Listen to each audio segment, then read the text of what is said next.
Minha estratégia com o Eduardo sempre foi a de isolar o Alexandre. Dividir para conquistar. Tá claro, a gente diz isso publicamente. Falando sobre o que eu estou fazendo, eu não podia deixar de tratar de um assunto que repercutiu muito ontem, né? E o assunto tem a ver com uma notícia que saiu na CNN. Bota aí na tela para gente, Bruno. Eduardo pede à Casa Branca pausa em sanções. E aí muita gente começou a rasgar a calcinha na internet. Ah, meu Deus, estão fazendo um novo acordo caracu, ó vida, ó não. E normalmente as pessoas que estão rasgando as calcinhas na internet ou em programas por aí, elas nunca fizeram absolutamente nada para nos ajudar. Não tem nenhuma condição de exigir da gente absolutamente nada. Lembrem-se, Eduardo Bolsonaro e eu não somos, Eduardo agora não recebe salário, então Eduardo Bolsonaro e eu não somos sequer agentes públicos, a gente não deve absoluta nenhuma satisfação para ninguém. Então aqueles que nunca deram ajuda absolutamente em nada e agora estão querendo reclamar do trabalho que a gente está fazendo, mande áudio chorando. Tá? Agora, depois veio essa notícia da CNN e nós nos manifestamos na internet e a CNN corrigiu a matéria para essa aí da tela. Eduardo pede à Casa Branca pausa em sanções a outros ministros do STF. Foi adicionada. E para vocês que assistem o Paulo Figueiredo Show, não tem nenhuma novidade. Nós sempre, inclusive eu falei sobre isso no programa de ontem. Eduardo e eu temos um plano, e o nosso plano não envolve transformar o Brasil na Suíça. Nós não vamos fazer uma revolução no Brasil, etc, etc. Nosso objetivo é um objetivo modesto. É uma luta pela liberdade. Modesto. Nós queremos, inclusive, o grau de liberdade que nós tínhamos no Brasil não ser o grau dos Estados Unidos, não. É o grau que nós tínhamos até 2018. Não é a refundação do Brasil, não é transformar em Estados Unidos do Brasil e todo mundo agora, primeira emenda, segunda emenda, agora nós vamos ter. Não, objetivo modesto. Dá a você que está em casa a liberdade para que vocês possam gradativamente discutir os assuntos do Brasil e dar a oportunidade que a sociedade brasileira resolva os seus próprios problemas, porque ninguém pode resolver um problema que não pode discutir. E essa postura de mudança gradual é que é a postura conservadora, que acredita em aprimoramentos graduais. As rupturas, aliás, como bem trata o Edmund Burke, né, nas famosas reflexões sobre a Revolução na França, são geralmente negativas. É o cenário em que não há absolutamente nenhuma alternativa, aí você parte para a ruptura. E eu sempre tive esse posicionamento público. As revoluções, a história prova isso, tendem a causar problemas muito maiores do que os que elas pretendiam solucionar. Então, muitas vezes as pessoas não têm ideia do que está acontecendo aqui. Elas não sabem o que os Estados Unidos estão dispostos de fato a fazerem ou não sabem como são as nossas conversas, não sabem o que a gente discute, quais são os cenários traçados, e querem ficar dando palpitinho na internet. No final, como dizia, aliás, o próprio professor Olavo, que foi citado, o professor Olavo dizia que não passam de um bando de palpiteiro que não tem a menor ideia do que estão falando e nem das consequências reais das coisas que propõem. É muito fácil sentar no sofá. Você pergunta qual o seu plano? Ninguém tem plano. Não, vamos fazer o Alexandre, o Gilmar Mendes, todo mundo tem que pagar. Então, é um movimento meio vingativo, quase infantil. O que a gente quer fazer? O que a gente se propõe a fazer agora? Nós temos um plano, nós temos um fim. Qual é o foco? E nesse momento nós entendemos que o foco, porque ele é condição necessária, embora eu sempre diga não condição suficiente, é a aprovação de uma anistia ampla, geral e restrita.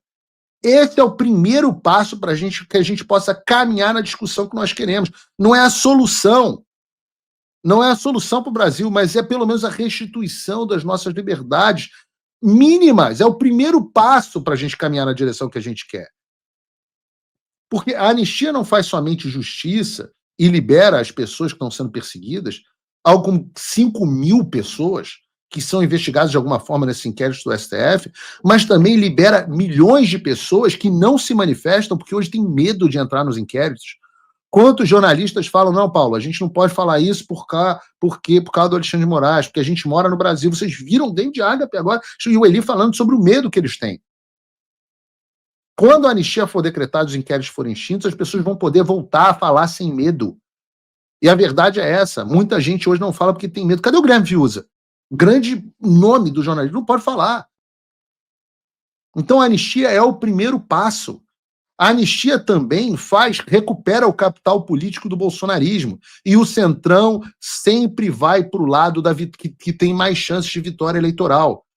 Quando os inquéritos forem encerrados e o bolsonarismo for restituído eleitoralmente, não necessariamente na figura do Bolsonaro, mas na figura de um dos seus possíveis sucessores, se Deus quiser o Eduardo, ou até o próprio Eduardo, ou Jair, se a gente conseguir reverter a elegibilidade, que é um outro assunto que a anistia não resolve, mas a gravidade puxa o Centrão para a direita. E com isso, a aprovação, os passos seguintes passam a ser factíveis. Uma legislação específica, uma emenda constitucional restituindo a liberdade de expressão, principalmente na internet. O impeachment do pseudo-juiz Alexandre de Moraes pelos seus crimes, que já está com 40 assinaturas, falta uma. Ou do vagabundo do Romário, ou do Ciro Nogueira, que não pode fugir à responsabilidade que tem. Talvez nós não tenhamos ainda condições de fazer o impeachment agora, mas com a anistia você gera atração gravitacional política nessa direção. E com a responsabilização do Alexandre de Moraes, você passa a ter um negócio que se chama accountability. O que é accountability? Accountability é o Flávio Dino olhar e falar assim, cara, eu não vou entrar nessa não, tem uma linha aqui que não dá para ser cruzada, porque senão, eu sofro Magnitsky, os senadores me botam para fora, o último que sofreu isso, cara, olha ele. Aliás, a sociedade funciona com base em accountability. A ideia de que o crime não compensa. É o criminoso olhar para o lado e falar, se eu seguir o caminho daquele cara, vai dar ruim. E nós precisamos que o Alexandre de Moraes sirva como exemplo para que ninguém ouse mais fazer o que esse vagabundo fez, o que esse tirano, o que esse psicopata fez. Esses são os nossos objetivos. Em seguida, depois que nós tivermos anistia, depois que nós tivermos liberdade para nos expressarmos na internet de forma definitiva, liberdade nunca é definitiva, mas pelo menos de forma mais segura, e depois que nós tivermos a accountability ao Alexandre de Moraes, aí nós vamos buscar uma forma de auditoria nas eleições, uma forma de transparência eleitoral. Não dá para fazer uma coisa sem a outra, cara. E eu digo para vocês, o caminho mais curto para esse fim, você discorda de mim, você pode fazer o que você quiser. O caminho mais curto que eu e Eduardo encontramos para esse fim, e talvez o único, para citar aí o que o Doutor Estranho, né, o David Agape citou, das milhões de cenários que nós analisamos, o único possível, queira você, queira eu, queira ou não, me parece ser alguma parte de composição com o establishment. Então ninguém se assuste. Se Gilmar Mendes, Barroso, Zanin ou qualquer um que seja, por medo, por interesse pessoal, passem a, nos bastidores, apoiarem o caminho da anistia. Bastidores, não de maneira pública. De maneira pública, queridos, não tenham dúvidas. Eles vão ficar defendendo o Alexandre. Eu não estou nem um pouco preocupado com o que o Gilmar Mendes faz em público, de elogiar o Alexandre, etc, etc. Michel Temer elogiava a Dilma publicamente e enfiou a faca nas costas delas. Isso aí não me interessa. O que interessa é a conspiração de bastidores. Se Gilmar Mendes estiver no nosso lado e Barroso estiver no meu lado, serão nossos aliados. Não tenho como fazer nojinho. Se o Centrão estiver do nosso lado, o Ciro Nogueira vai ser nosso aliado. Isso não é um acordo caracu. Acordo pode ser bom ou pode ser ruim, mas sempre tem que, no final das contas, haver um acordo. A rendição do outro lado é um acordo. Acordo pode ser bom.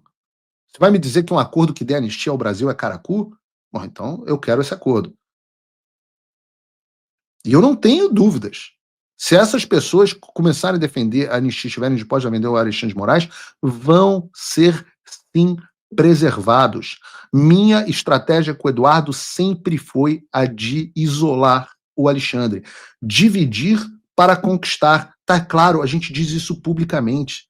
Se você, como eu, tá dormindo mais tranquilo agora que o Trump voltou à presidência, ótimo. Mas e o Brasil? Nosso país continua no buraco. A volta do Trump nos dá esperança, mas as coisas não vão se resolver sozinhas. Vai ser preciso muito trabalho, meu e seu. E não adianta xingar muito nas redes sociais achando que isso resolve alguma coisa. Não tem salvador da pátria, não tem um político que vai resolver por você. A responsabilidade é sua. Eu larguei tudo para me dedicar a isso. E você? Como você pode ajudar sem abandonar as suas obrigações? Simples. Apoie quem está na linha de frente. Sem isso, esse trabalho simplesmente não continua. Acesse www.paulofigueiredoshow.com/apoie e com a partir de $5 por mês, garanta que isso siga em frente. Se puder ir além, torne-se meu patrono Gold e participe do meu grupo privado e ajude a definir as minhas próximas pautas. A diferença entre vencer e perder está na ação. Durma tranquilo, sabendo que você fez a sua parte.